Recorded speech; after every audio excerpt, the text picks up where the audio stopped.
I see. So that's a Keyblade. And I suppose you must be its chosen wielder. So what if I am? I wonder if it won't change its mind once I defeat you. Like Kingdom Hearts released in 2002, super bosses were a common feature of RPGs. These were meant for players who wanted more of a challenge and to test their skills beyond that of the normal story encounters. With this mix of Final Fantasy elements, it's no surprise that Kingdom Hearts would have some of its own. So hopefully you have your Kupo coins at the ready, because these are 7 super bosses in Kingdom Hearts that I know none of us beat our first try.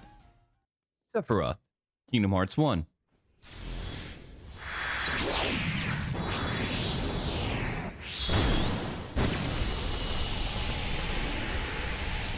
As a star villain of the Final Fantasy series, Sephiroth's encounter in Kingdom Hearts 1 lives up to his reputation. Encountered in the Platinum match at the Olympus Coliseum, you have to fight him in a one-on-one match, meaning you have no meat shells to help you this time. Thank you, Goofy. Being so confident fighting a kid, Sephiroth walks towards you at a menacingly slow and methodical pace while leaving himself wide open. With his ridiculous range of the Masamune, it doesn't matter how slow he is, he will catch you. And if you try to stay near him too long, he'll treat you to a campfire with you being the marshmallows. Dodging is invaluable during this fight as it allows many opportunities to hit him without taking damage. Try to time them towards him during his slashes to get a few hits in and then out when he summons the flame pillars. When he finally decides he doesn't want to lose to a kid, he enters phase 2 and will use one of his most dangerous attacks, Heartless Angel. At all costs, try to attack him to interrupt him or you'll be needing an elixir quicker than you can say 1 HP. During his slash phase, try to time your blocks as he will hold out on the last one, which will leave you wide open. When the meteors come, dodge toward them to avoid the questionable hitboxes.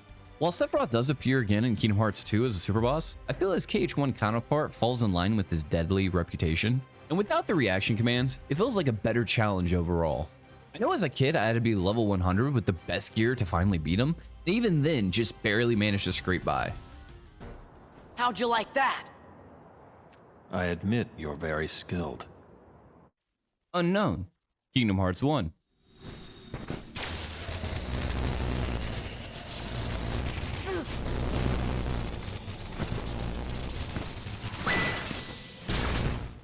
While I feel the Unknown is technically easier than Sephiroth, I placed him here because Sephiroth made for an easier intro.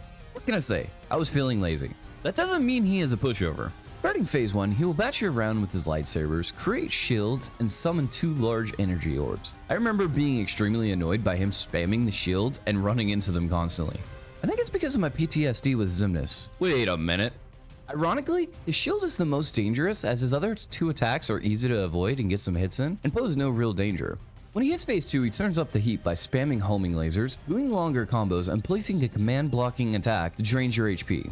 The laser and lightsaber combo are easy enough to dodge away from. The attack that always killed me and cost me a few dozen game overs was his HP drain ability. I would always use the release command when it hovered on the reaction command due to my muscle memory from KH2. The problem is that in KH1 that is also the command for Donald and Goofy to attack the enemy. So when I thought I was pressing it, I would be commanding them to fight while still dying from the ability. It led to way too many deaths to actually admit to. Once in phase 3, he performs his desperation move, which to be honest was a bit of a letdown. Simply avoid the lasers and give him a few more taps to finish the fight. What are you talking about?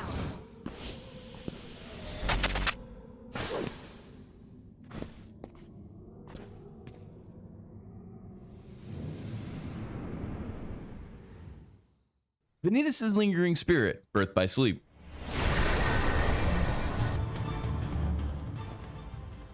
This fight tries to deceive you into a false sense of security with his 1 measly HP bar. When I saw this as a kid, I fell into that trap as I felt very cocky. Make no mistake, his fast and heavy hits will leave your 1 HP bar nice and empty.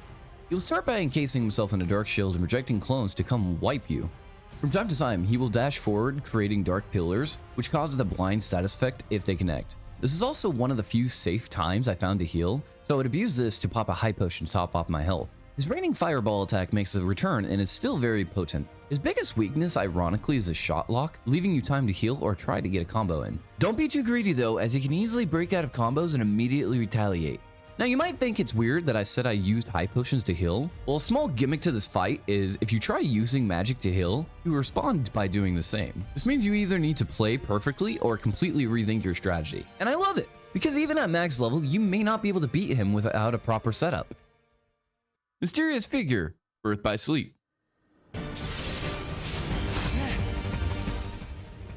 Playing as Terra against him. Enough said. Next.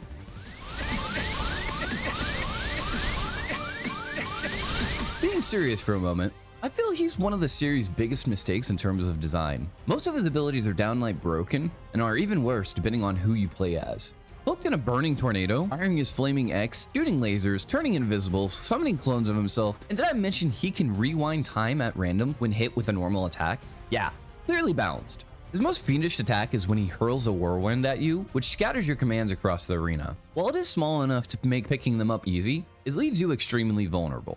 And don't even get me started on playing as Terra against him. I will shamelessly admit I cheesed him with surge abilities while playing as him, because that, ladies and gents, is downright bullshit.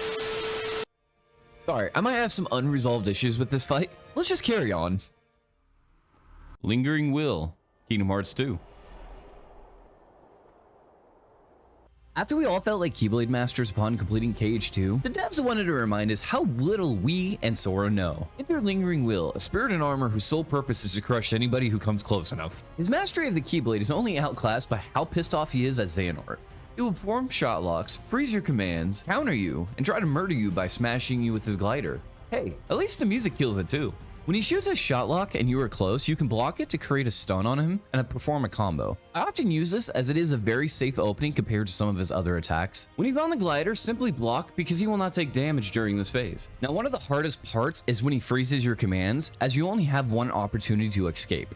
I remember dying dozens of times, as it moves incredibly fast. I had to resort to pause buffering to find the command, and it cost me a good 3 hours of practice just to get it down. You can also summon orbs that seal your magic or attacks to react accordingly. When he enters his berserk state, he cranks up the pressure. I remember cheesing this part hard with Duck Flare. You can also time your guards to survive. This fight demands your attention, or otherwise you'll be slaughtered in an instant. Now, I would rank him higher, but he happens to suffer from the use of Duck Flare and summons, as these can be used to cheese most of the fight, with Duck Flare leaving you completely untouchable while it's active, meaning you could attack without fear of reprisal. I may have been guilty of this during my first time beating him. What can I say? No shame.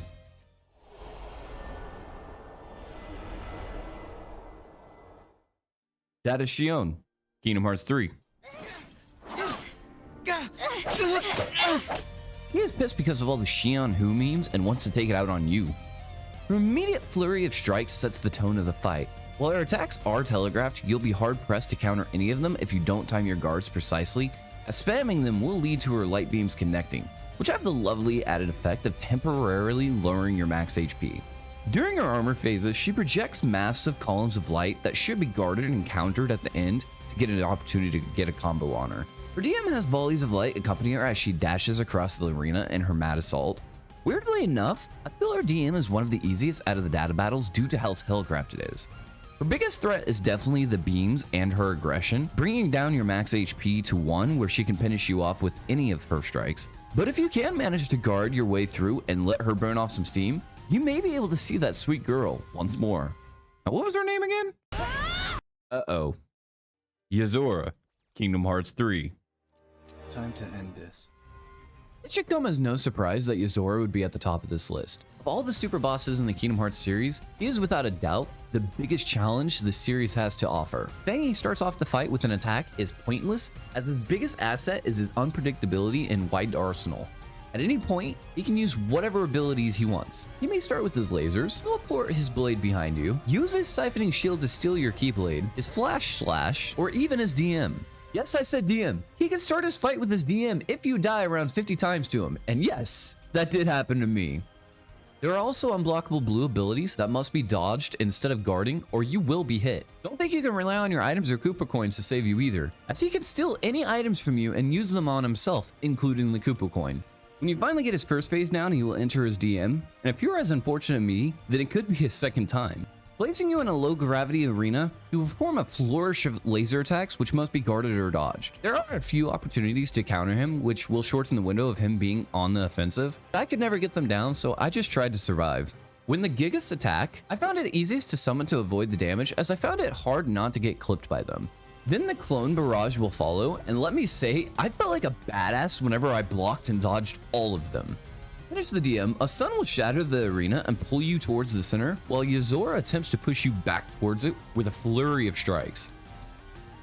Dodging the explosion, I felt like I had made huge progress, but my hopes were shattered when I realized after his DM all the attack patterns changed. By him just adding his unblockable attacks to his normal patterns, I came to despise my muscle memory. Combos that I would survive before now became a death sentence as my HP wasted away. He also adds in the clone barrage from his DM, which have feints so you won't time your guard properly. Yet despite all that, I feel this is what a good designed super boss should be. He doesn't have cheap mechanics like some of the other super bosses on this list, just that you be patient and learn. That's why once you overcome all his attacks and deplete his HP, you should yell out in victory having beat the Kingdom Hearts series hardest super boss, even if he killed you more. Sorry, but I don't lose. Well, these were the super bosses that left a mark on my heart. I know you guys have your own stories with different ones, so let me know down below. Who knows, I may even make another video from it. And if you're wanting more Kingdom Hearts, you should check out this video for 7 Kingdom Hearts bosses you definitely didn't beat the first time. Thank you for watching, and have a damn good day.